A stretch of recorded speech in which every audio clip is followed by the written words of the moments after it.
Hello दोस्तों, क्या आपने कभी सोचा है हम में से ज्यादातर लोग 7 से 8 घंटे सोने के बाद भी सुबह उठते हैं तो ऐसा लगता है जैसे एनर्जी पूरी तरह खत्म हो चुकी है।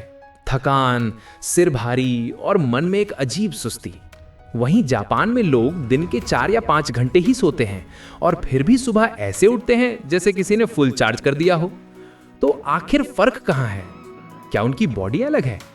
नहीं, फर्क सिर्फ उनकी नींद की क्वालिटी और स्लीपिंग हैबिट्स में है। जापानियों ने अपनी नींद को एक रिचुअल बना रखा है, एक साइंस। आइए जानते हैं वो 7 जापानी आदतें जिनसे वो कम सोकर भी पूरा दिन एनर्जेटिक रहते हैं। 1. Cool down your cave. Japan में लोग अपने कमरे का तापमान जानबूझकर ठंडा रखते हैं, लगभग 13 से 17 डिग्री सेल्सियस के बीच, क्योंकि रिसर्च कहती है डीप स्लीप के लिए आपके शरीर का तापमान 2 से 3 डिग्री तक गिरना जरूरी है। अगर कमरा गर्म है तो ब्रेन को उस तापमान तक पहुंचने में दिक्कत होती है और नींद बार बार टूटती है। ठंडा माहौल ब्रेन को जल्दी स्लीप मोड में ले जाता है, जिससे कम समय में भी गहरी नींद मिलती है। 2. Support not softness. हमारे यहाँ माना जाता है कि जितना सॉफ्ट बेड उतनी अच्छी नींद, पर जापान में इसका उल्टा है। वो फूटॉन या तातामी मैट्स पर सोते हैं जो हल्के फर्म होते हैं। इससे स्पाइन नेचुरल पोजीशन में रहती है, ब्लड सर्कुलेशन बेहतर रहता है और बॉडी को माइक्रो ब्रेक्स नहीं लेने पड़ते। यानी रात भर शरीर बिना किसी डिस्टर्बेंस के डीप स्लीप में रहता है। 3. हॉट बाथ रिचुअल ओफू रोबा। जापानीज हर रात सोने से पहले गर्म पानी से नहाते हैं। ये सिर्फ साफ सफाई के लिए नहीं होता, बल्कि एक साइंटिफिक कारण है। गर्म पानी से नहाने पर शरीर का तापमान थोड़ा बढ़ता है और जैसे ही शरीर ठंडा होने लगता है, ब्रेन को सिग्नल मिलता है कि अब रेस्ट मोड ऑन करना है। ये नेचुरल तरीके से डीप स्लीप को ट्रिगर करता है। सिर्फ 10 से 15 मिनट का हॉट बाथ भी स्लीप क्वालिटी को बहुत सुधार देता है। 4. Shift the shame around sleep. Japan में नींद को कमजोरी नहीं, जरूरत माना जाता है। वहां अगर कोई ट्रेन या ऑफिस में थोड़ी देर के लिए आंख बंद कर ले तो लोग उसे आलसी नहीं बल्कि हार्ड वर्कर समझते हैं। इस प्रैक्टिस को कहते हैं इनिमुरी, यानी बीच दिन में रेस्ट लेना।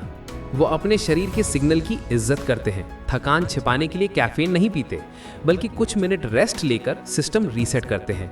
यही रिस्पेक्ट उन्हें एनर्जेटिक रखती है। 5. Master the mini nap. जापानियों के पास एक और हथियार है, पावर नैप। सिर्फ 15 से 20 मिनट का छोटा नैप जो ब्रेन को रिफ्रेश कर देता है। इतना छोटा कि डीप स्लीप में जाए बिना भी शरीर रिचार्ज हो जाता है।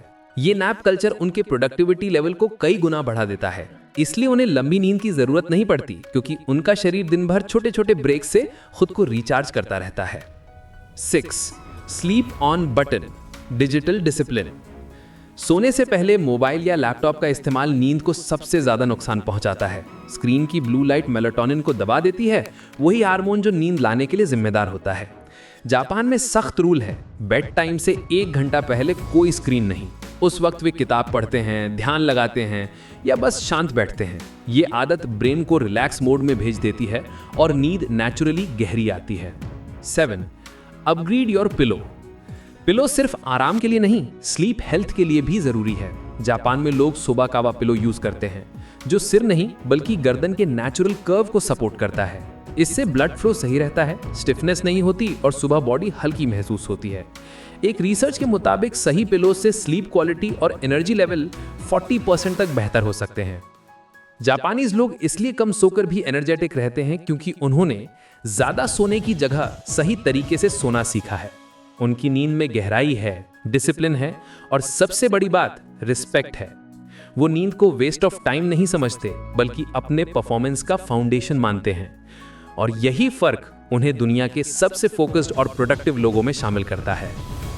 दोस्तों, अगर आपको आज की वीडियो पसंद आई तो इसे अपने परिवार और दोस्तों के साथ शेयर जरूर करें।